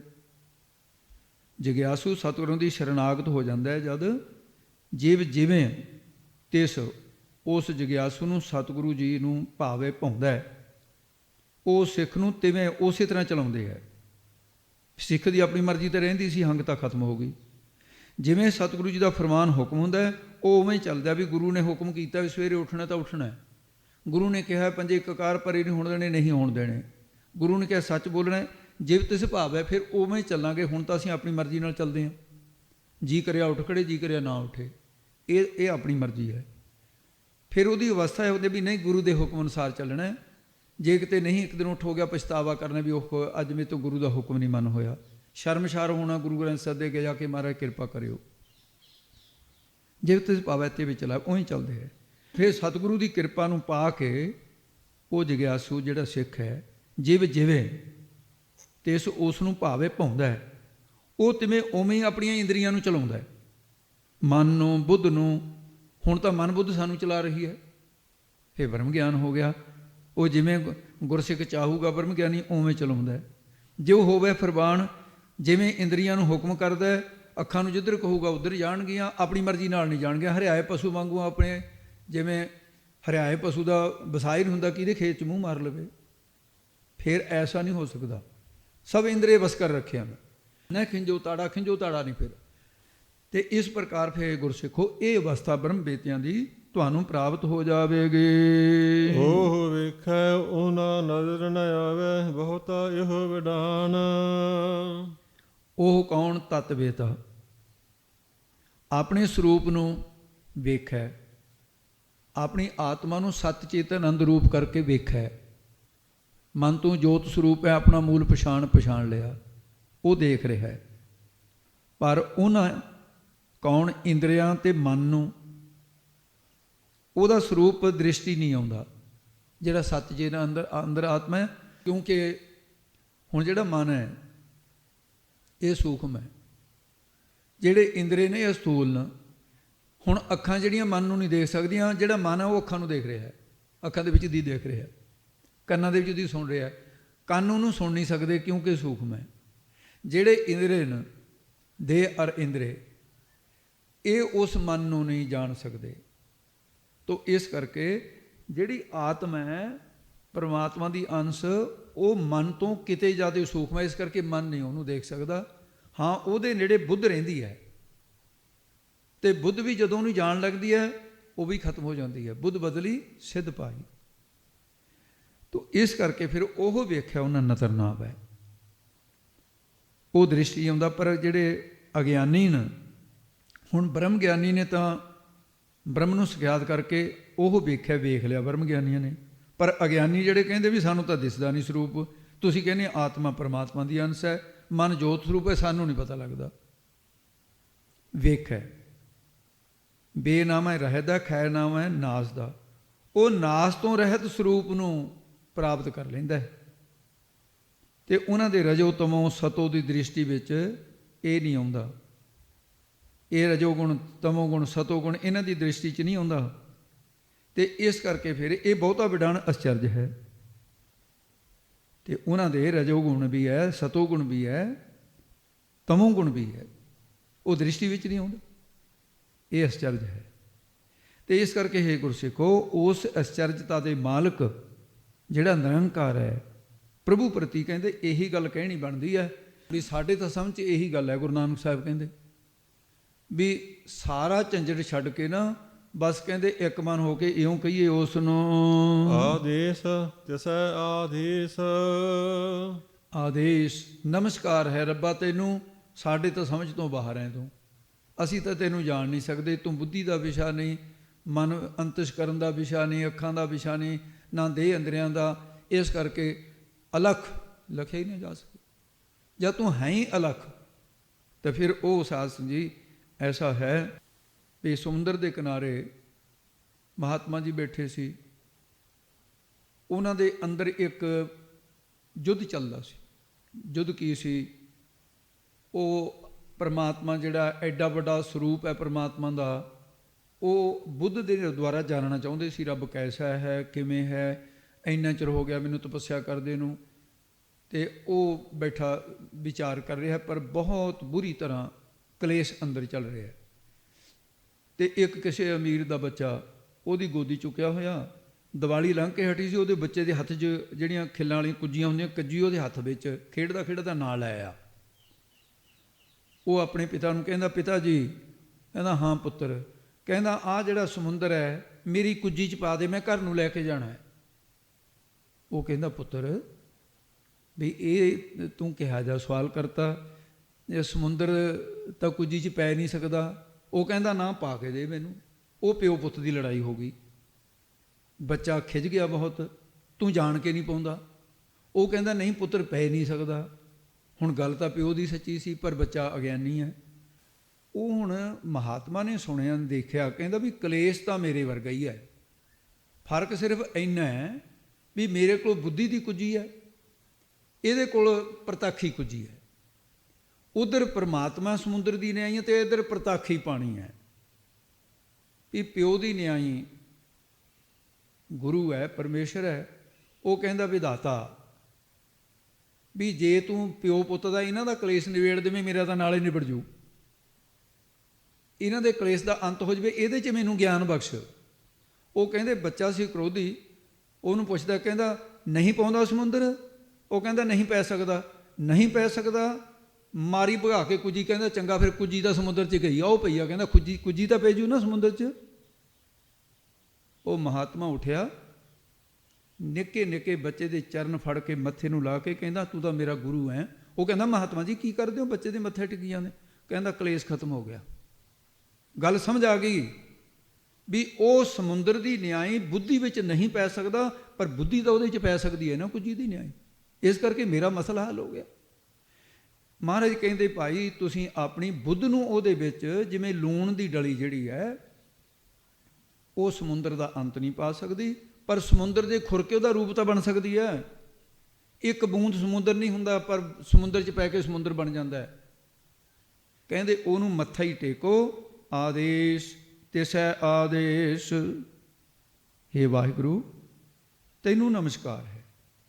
ਉਸ ਪ੍ਰਭੂ ਨੂੰ ਆਦੇਸ਼ ਨਮਸਕਾਰ ਹੈ, ਮਨ ਕਰਕੇ, ਬਾਣੀ ਕਰਕੇ, ਜਿਹੜਾ ਦੇਸ਼ਾਂ ਆਦਿ ਤੋਂ ਰਹਿਤ ਹੈ। ਤੇ ਐਸਾ ਪਰਮੇਸ਼ਰ ਜਿਹੜਾ ਵਾਹਿਗੁਰੂ, ਉਹਨੂੰ ਨਮਸਕਾਰ ਹੈ। ਆਦਿ ਅਨੀਲ ਅਨਾਦ ਅਨਾਹਤ ਜੁਗ ਜੁਗ ਏਕੋ ਏਸ। ਆਦ ਕੀ ਦਾ? ਜਗਤ ਦਾ। ਜਗਤ ਦਾ ਮੁੱਢ ਰੂਪ ਹੈ।